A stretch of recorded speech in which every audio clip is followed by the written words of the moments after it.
បងប្អូនយើងម្នាក់ដែលគាត់សុំឲ្យខ្ញុំជួយបញ្យល់អំពីជំនឿជាក់ស្ដែងទៅដោយសារតែគាត់បានស្ដាប់គ្រូម្នាក់ដែលអធិប្បាយជាសាធារណៈ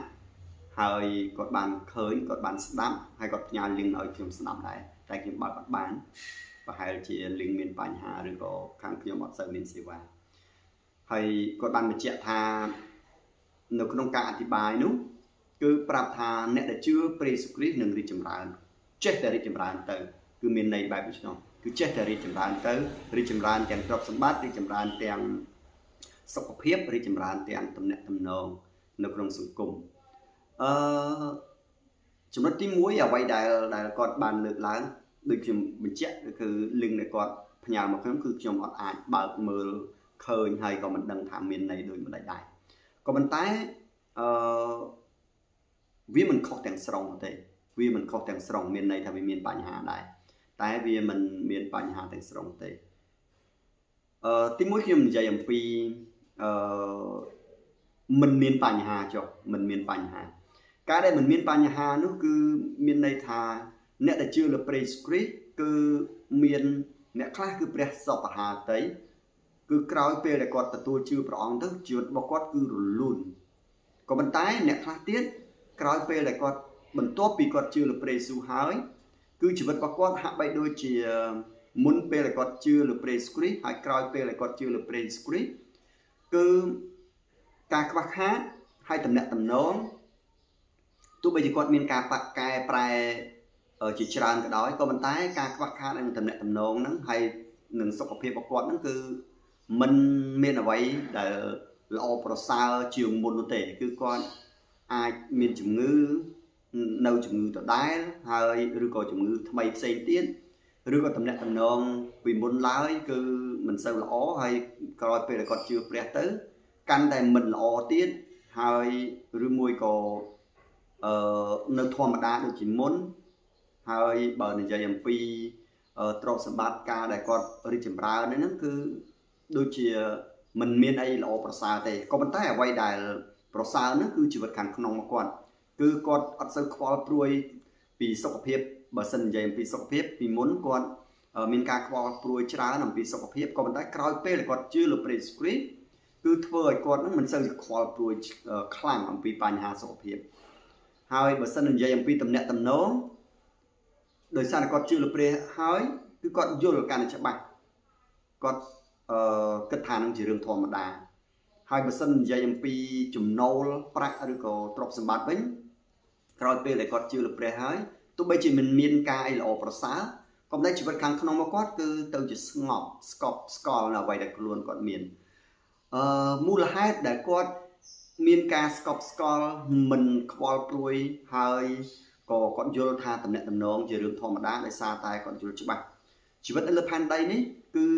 มันមានអ្វីដែលល្អនោះទេគឺបើសិននិយាយអំពីការកើតហើយពេញវ័យឈានទៅដល់ចាស់ជរាស្លាប់នោះគឺជារឿងធម្មតាហើយការដែលស្លាប់ទៀតសោតគឺអត់មាននរណាម្នាក់អាចគេចផុតនោះទេហើយបញ្ហារឿងសុខភាពគឺវាប្រែប្រួលអត់មានអាចទប់ស្កាត់បានទេគ្រាន់តែថាអ្នកខ្លះគឺធ្ងន់ធ្ងរអ្នកខ្លះមិនធ្ងន់ធ្ងរហើយអ្នកខ្លះទៀតចំណាយទ្រព្យធនច្រើនដើម្បីព្យាបាលអ្នកខ្លះទៀតគឺចំណាយទ្រព្យធនតិចតួចដើម្បីព្យាបាលឲ្យបានជាសះស្បើយហើយអ្នកខ្លះទៀតចំណាយច្រើនហើយនៅតែអត់ជាទៀតហើយអ្វីដែលគាត់ដឹងនោះគឺគាត់ដឹងពីប្រភពនៃមូលហេតុទាំងអស់នោះគឺដោយសារតែអំពើបាបហើយស្នេះហើយដែលធ្វើឲ្យគាត់ស្ងប់ចិត្តនោះគឺគាត់ដឹងថានៅពេលមួយជីវិតនឹងចាក់ចេញពីផែនដីនេះទៅគឺគាត់នឹងទទួលបាននៅកន្លែងដែលល្អប្រសើរជាងនៅលើផែនដីនេះគឺនៅក្នុងនគរព្រះនៅនគរស្ថានសួគ៌អញ្ចឹងទោះបីជាការដែលគាត់ជឿព្រះហើយមិនមានអ្វីដែលរីកចម្រើនក៏ដោយក៏ប៉ុន្តែគាត់នៅតែសប្បាយគាត់នៅតែមានអំណរគាត់នៅតែស្កប់ស្កល់នៅអ្វីដែលខ្លួនគាត់មានហើយគាត់អាចនឹងអរសប្បាយជាមួយនឹងព្រះដោយសារតែគាត់បានស្គាល់ព្រះយេស៊ូវគ្រីស្ទជាព្រះអម្ចាស់ជាព្រះសង្គ្រោះរបស់ខ្ញុំនេះចង់ឲ្យអស់លោកបងប្អូនមើលពីចំណុចដែលវិជ្ជមានអញ្ចឹងសួរថាតើការដែលជឿព្រះហើយចេះតែរីកចម្រើនទៅបើសិននិយាយថាចេះតែរីកចម្រើនទៅក្នុងន័យវិជ្ជមានគឺមានន័យថាគាត់រីកចម្រើនខាងឯចំណេះដឹងការកោតខ្លាចព្រះការជឿដល់ព្រះ ទុកចិត្តដល់ព្រះសង្ឃឹមលើព្រះនោះគឺទោះបីជាគាត់ជួបនៅក្នុងកលៈទេសៈបែបណាក៏ដោយគឺគាត់នៅតែបន្តអរសប្បាយជាមួយនឹងព្រះគឺគាត់អត់ដែលបាត់បង់នៅសេចក្តីអំណរទេគឺសេចក្តីសុខសាន្តដែលគាត់ទទួលបានដោយសារតែការជឿលើព្រះយេស៊ូវគ្រីស្ទគឺគាត់មិនដែលបាត់ឡើយគឺគាត់នៅតែមានសេចក្តីសុខសាន្តនៅតែមានក្តីអំណរហើយគាត់យល់កាន់តែច្បាស់អំពីអ្វីៗដែលបានកើតឡើងចំពោះខ្លួនគាត់ផ្ទាល់ហើយអ្វីៗបានដែលកើតឡើងនៅក្នុងផែនដីនេះនេះគឺជាចំណុចវិជ្ជមានក៏ប៉ុន្តែបើសិនជាយើងគិតថាការដែលជឿព្រះហើយចេះតែរីកចម្រើនទៅក្នុងផ្លូវអវិជ្ជមានដែលនិយាយអំពីថាជឿព្រះហើយចេះតែរីកចម្រើនគ្រប់កន្លែងដូចជាសុខភាពលែងឈឺហើយពីមុនចេះតែខ្វះខាតតែស្រាប់តែជឿលើព្រះទៅលែងខ្វះខាតចេះតែមានបានហើយតំណែងតំណងមុនមិនសូវល្អក៏ប៉ុន្តែក្រោយពេលដែលជឿព្រះគឺចេះតែល្អទៅខ្ញុំថាបើសិនជាមានអ្នកដែលអធិប្បាយបែបនោះគឺគាត់កំពុងតែអធិប្បាយបែបបោកបញ្ឆោតមិនមែនជាការពិតចេញពីព្រះគម្ពីរនោះទេពីព្រោះអីយើងមើលឧទាហរណ៍យ៉ាងសាមញ្ញបើដែលគ្រីស្ទានគ្រប់គ្នាស្គាល់ទី1គឺអស់លោកបងប្អូនស្គាល់បុគ្គលម្នាក់ដែលគាត់មានទ្រព្យសម្បត្តិស្ដុកស្ដំហូរហៀដែលនៅក្នុងព្រះគម្ពីរប្រាប់ថាមិនមាននរណាម្នាក់មានទ្រព្យសម្បត្តិដូចជាគាត់ទេតែអ្វីដែលលក្ខណៈពិសេសនៅក្នុងព្រះគម្ពីរនោះគឺនិយាយអំពីជំនឿគាត់គឺមានឈ្មោះថាលោកយ៉ូបគឺគាត់មានប្រពន្ធមានកូនមានសត្វមានមុខជំនួញបរិបូរមានមិត្តភ័ក្តិមានដៃគូជំនួញហើយនៅលើផែនដីនៅភាគខាងកើតបានប្រាប់ថាមិនមាននរណាម្នាក់មានទ្រព្យសម្បត្តិដូចជាគាត់ទេលោកយ៉ូបក៏ប៉ុន្តែយើងមើលពីជីវិតរបស់គាត់ទី1យើងឃើញថាគាត់គឺជាអ្នកដែលជឿព្រះក៏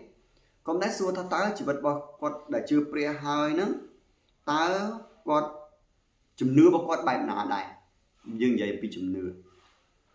នៅកន្លែងនេះជំនឿរបស់គាត់គឺអត់មានអ្វីដែលសង្ស័យទេគឺគាត់កោតខ្លាចដល់ព្រះគាត់ថ្វាយគុំដល់ព្រះគាត់យកព្រះជាទី1នៅក្នុងជីវិតគឺគាត់ប្រតិបត្តិគាត់សញ្ជឹងគិតលើព្រះបន្ទូលព្រះទាំងយប់ទាំងថ្ងៃហើយគាត់តែងតែបង្រៀនកូនចៅឲ្យស្គាល់ព្រះដោយសារយើងឃើញនៅក្នុងព្រះគម្ពីរយោបចំពោះ1បានប្រាប់ថាក្រោយពេលដែលកូនគាត់មានពិធីស៊ីលៀងរួចគឺជប់លៀងជួបជុំគ្នាអសប្បាយរួចគឺដុតដង្វាយថ្វាយទៅកាន់ព្រះអញ្ចឹងនេះយើងឃើញហេតុអីបានជាយោបដុតដង្វាយគឺលោកដុតដង្វាយមិនមែនតែខ្លួនគាត់ផ្ទាល់ក៏ប៉ុន្តែគាត់នាំអ្នកដែលនៅជិតស្និទ្ធគាត់កូនចៅគាត់ថ្វាយដង្វាយដល់ព្រះក្នុងន័យមួយគឺបង្រៀនព្រះបន្ទូលព្រះប្រាប់ថាមានរឿងជាច្រើនដែលយើងធ្វើទៅព្រះអត់សប្បុរសទេហេតុដូច្នេះយើងលន់តួសារភាពព្រះសារភាពពីអំពើបាបរបស់យើងទៅកាន់ព្រះហើយសូមការអត់ទោសអំពីបាបអំពីព្រះដើម្បីឲ្យបាបរបស់យើងត្រូវបានអត់ទោសបាបឲ្យដោយសារតែព្រះក៏ប៉ុន្តែទោះបីជាយោបគាត់ធ្វើបែបដូច្នេះក្តីគឺការអាក្រក់នៅតែកើតមានដដែលនៅជីវិតរបស់គាត់យើងឃើញគឺមានការលបួងគាត់បាត់បង់ទ្រព្យសម្បត្តិគាត់បាត់បង់សុខភាពរបស់គាត់បាត់បង់កូនជាទីស្រឡាញ់របស់គាត់ហើយដល់ពេលចុងក្រោយនៅក្នុងព្រះគម្ពីរបានប្រាប់ថាមានមិត្តភក្តិ3នាក់ជាការពិត4នាក់គឺបានមកនិយាយជាមួយគាត់សង្ឃឹមថានឹងទទួលបានការលើកទឹកចិត្តក៏ប៉ុន្តែមិនមាននរណាម្នាក់លើកទឹកចិត្តគាត់ឲ្យត្រូវនឹងអ្វីដែលគាត់ចង់បានទេគឺគ្រប់គ្នាសុទ្ធតែមកដាក់បន្ទុកទៅលើគាត់វិញដូច្នេះយើងមើលឃើញឧទាហរណ៍សាមញ្ញកន្លែងហ្នឹងបានប្រាប់ថាមិនមែនអ្នកដែលជឿលើព្រះយេស៊ូវគ្រីស្ទសញ្ញាសម្គាល់អ្នកដែលជឿលើព្រះពិតប្រាកដមិនមែនមានន័យថាអ្នកនោះទាល់តែគាត់រីកចម្រើនទាំងតំណែងតំណងសុខភាពរបស់គាត់លែងជាអ្នកឈឺគាត់ចេះតែរកលុយទៅចេះតែមានបានមិនមែនបែបដូច្នោះទេអាសញ្ញាសម្គាល់បែបទាំងអស់ហ្នឹងគឺជាសញ្ញាសម្គាល់បែបកំសាន្តលួងលោមចិត្តបោកបញ្ឆោតរបស់អរិយទេអរិយវាចង់ឲ្យមនុស្សមើលឃើញរបស់ទាំងអស់ហ្នឹងជាជាងមើលឃើញព្រះដែលនៅនគរឋានសួគ៌មើលឃើញព្រះដែលព្រះអង្គបានបន្ទាបអង្គទ្រង់មកប្រសូតជាមនុស្សហើយមិនមែនត្រឹមជាមនុស្សធម្មតាព្រះអង្គមកប្រសូតនៅក្រោលសត្វហើយព្រះអង្គបានប្រគល់អង្គទ្រង់ឲ្យត្រូវគេឆ្កាងគេយកទៅសម្លាប់ហើយដោយសារតែការដែលទ្រង់សគត់នឹងឯងគឺព្រះអង្គបានសង្គ្រោះមនុស្សអញ្ ចឹងអារក្សអត់ចង់ឲ្យមនុស្សឃើញចំណុចនេះទេគឺអារក្សវាចង់ឲ្យមនុស្សឃើញទ្រព្យសម្បត្តិនៅលើផែនដីនេះចង់ឃើញបើសិនជាយើងជាអ្នកជឿព្រះយេស៊ូវពិតប្រាកដបើព្រះយើងជាព្រះមានវចនរស់ពិតប្រាកដអូអញ្ចឹងអ្នកដែលជឿលើព្រះត្រូវតែជាអ្នកដែលមានទ្រព្យសម្បត្តិដើម្បីកុំឲ្យលោកីមើលងាយបើសិនជាយើងជាអ្នកដែលជឿលើព្រះយេស៊ូវគ្រីស្ទជាព្រះដែលមានវចនរស់ពិតប្រាកដអ្នកនោះបាទអ្នកដែលជឿលើព្រះយេស៊ូវនោះត្រូវតែអ្នកដែលមានសុខភាពល្អមិនមែនជាអ្នកដែលទន់ខ្សោយបើកាលណាមានសុខភាពទន់ខ្សោយគឺមានន័យថាព្រះមិនទាន់បានគង់នៅជាមួយអ្នកនោះទេគឺអ្នកនោះជាប់នៅក្នុងបណ្ដាសានៅឡើយឬមួយក៏បើសិនជាអ្នកនោះជាអ្នកជឿលើព្រះយេស៊ូវគ្រីស្ទអ្នកដែល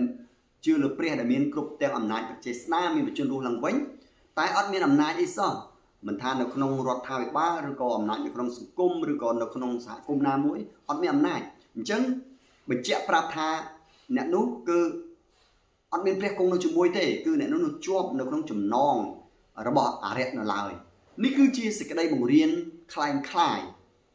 សេចក្តីបង្រៀនពិតប្រាកដគឺមិនមែនបែបនោះទេគឺសេចក្តីបង្រៀនពិតប្រាកដដែលជាដំណឹងល្អពិតប្រាកដនោះគឺអ្នកដែលជឿលើព្រះយេស៊ូវគ្រីស្ទពិតប្រាកដអ្នកនោះមានព្រះគង់នៅជាមួយអ្នកនោះគឺមានអំណាចរួចចេញពីអំពើបាបអ្នកនោះគឺជាកូនរបស់ព្រះនេះគឺជាទីសម្គាល់ដ៏ពិតប្រាកដហើយអ្នកនោះឯងនឹងបង្ហាញអំពីការផ្លាស់ប្រែគឺបង្កើតនូវការធ្វើល្អបង្កើតទំនាក់ទំនងល្អសូម្បីតែជាមួយនឹងសត្រូវរបស់ខ្លួនអញ្ចឹងគឺមិនឲ្យគុំគួនមិនឲ្យធ្វើការអាក្រក់ស្នងនឹងការអាក្រក់នេះគឺជាផលផ្លែដែលព្រះបានហៅយើងមកឲ្យជឿលើព្រះបុត្រាព្រះអង្គជឿលើព្រះយេស៊ូវគ្រីស្ទដូច្នេះការដែលជឿលើព្រះយេស៊ូវគ្រីស្ទជំនឿដ៏ពិតប្រាកដគឺមិនមែនបង្ហាញចេញដោយសារតែមានសុខភាពល្អទើបហៅថាជាអ្នកដែលជឿលើព្រះពិតប្រាកដព្រះគង់នៅជាមួយរួចចេញពីអំណាចនៃបណ្ដាសានោះទេការដែលជឿលើព្រះយេស៊ូវគ្រីស្ទពិតប្រាកដក៏មិនមែនដោយសារតែអ្នកនោះជាអ្នកដែលមានទ្រព្យស្ដុកស្ដំคล้ายជាសេដ្ឋីដែរហើយការដែលជឿលើព្រះយេស៊ូវគ្រីស្ទពិតប្រាកដក៏មិនមែនដោយសារតែអ្នកនោះគឺមានអំណាចយសស័ក្តិនោះអ្វីដែរផ្ទុយទៅវិញអ្នកដែលជឿលើព្រះយេស៊ូវគ្រីស្ទពិតប្រាកដគឺជាអ្នកដែលកើតជាថ្មីคล้ายជាកូនព្រះពិតប្រាកដហើយស្កប់ស្កល់នៅអ្វីដែលខ្លួនមានពេញចិត្តនៅអ្វីដែលព្រះបានប្រទានឲ្យគឺអត់មានការតូចចិត្តអត់មានការរអ៊ូរទាំជាមួយព្រះជាការពិតមកដល់ចំណុចនេះគឺយើងអាចមានដោយសារតែយើងនៅក្នុងសាច់ឈាមនៅឡើយគឺអាចមានសេចក្តីកំសោយយើងអាចនឹងរអ៊ូរទាំជាមួយនឹងព្រះក៏ប៉ុន្តែសូមចាំនៅក្នុងព្រះគម្ពីរយ៉ាកុបភាសាខ្មែរយើងប្រាប់ថាសេចក្តីល្បួងតែបើសិនជាយើងនិយាយអំពីសេចក្តីល្បួងនៅក្នុងព្រះគម្ពីរយ៉ាកុបគឺសំដៅទៅលើទុក្ខលំបាកនានាទុក្ខលំបាកអំពីការបៀតបៀនទុក្ខលំបាកអំពីសេចក្តីជំនឿរបស់យើងដោយសារតែយើងជឿលើព្រះយេស៊ូវគ្រីស្ទគឺយើងជួបការលំបាកជាច្រើនអញ្ចឹងនៅពេលដែលយើងនិយាយអំពីសេចក្តីជំនឿគឺយើងមើលនៅក្នុងព្រះគម្ពីរយ៉ាកុបដែរគឺយើងទ្រាំទ្រយើងអត់ធ្មត់ព្រោះដូចខ្ញុំបញ្ជាក់ខាងដើមគឺយើងងាយស្រួលក្នុងការដែលធ្វើបាបយើងងាយស្រួលក្នុងការដែលរអ៊ូរទាំយើងងាយស្រួលក្នុងការដែលចោទសួរសំណួរជាច្រើនទៅកាន់ព្រះក៏ប៉ុន្តែនៅក្នុងព្រះគម្ពីរបានប្រាប់ថាឲ្យយើងអត់ធ្មត់ចេះអត់ធ្មត់ហើយនៅពេលដែលទុកលំបាកជាកុំឲ្យយើងទៅរអ៊ូរទាំទាស់ជាមួយនឹងព្រះប៉ុន្តែយើងត្រូវតែស្វែងរកប្រាជ្ញាអំពីព្រះនេះគឺជាគន្លឹះដ៏សំខាន់ដែលព្រះអង្គបានបើកបង្ហាញឲ្យយើងទាំងអស់គ្នាគឺមិនមែនយើងនៅលើផែនដីនេះមិនជួបទុក្ខលំបាកទាំងអស់នោះទេគឺយើងទុក្ខលំបាកក៏ប៉ុន្តែនៅពេលដែលយើងជួបទុក្ខលំបាកគឺយើងត្រូវតែមានប្រាជ្ញាមកអំពីព្រះដើម្បីដោះស្រាយបញ្ហានោះហើយឲ្យយើងពេញចិត្តនៅអ្វីដែលព្រះបានប្រទានឲ្យយើងក៏ប៉ុន្តែសូមឲ្យយើងជៀសចេញអំពីការបង្រៀនណាដែលប្រាប់ថាជឿព្រះយេស៊ូវគ្រីស្ទអត់មានការលំបាកជឿព្រះយេស៊ូវគ្រីស្ទចេះតែរីកចម្រើនខាងឯទ្រព្យសម្បត្តិខាងឯសុខភាពខាងឯអំណាចសូមជៀសចេញពីការបង្រៀនទាំងអស់នោះការបង្រៀនទាំងអស់នោះគឺមិនមែនមកអំពីព្រះនោះទេក៏ប៉ុន្តែគឺការបង្រៀនដែលមកអំពីអរិយគឺវាអត់ចង់ឲ្យមនុស្សឃើញអ្វីទៅជាសេចក្តីជំនឿដ៏ពិតអ្វីទៅជាការបង្រៀនដ៏ពិតដែលនៅក្នុងព្រះគម្ពីរហើយជាការលើកទឹកចិត្តដល់លោកបងប្អូនទាំងអស់គ្នា សូមឲ្យលោកបងប្អូនទាំងអស់គ្នាអានព្រះគម្ពីរគឺព្រះគម្ពីរប៊ីបនៅពេលដែលបងប្អូនបានស្ដាប់ការអធិប្បាយការបង្រៀនរបស់នរណាម្នាក់មិនថាគាត់ជាគ្រូមហាគ្រូអីក៏ដោយតែសូមបងប្អូនផ្ទៀងការបង្រៀននោះជាមួយនឹងព្រះគម្ពីរប៊ីបបើសិនជាការបង្រៀននោះខុសអំពីការបង្រៀននៅក្នុងព្រះគម្ពីរប៊ីបឬអត់មានចែងនៅក្នុងព្រះគម្ពីរប៊ីបសូមចេញ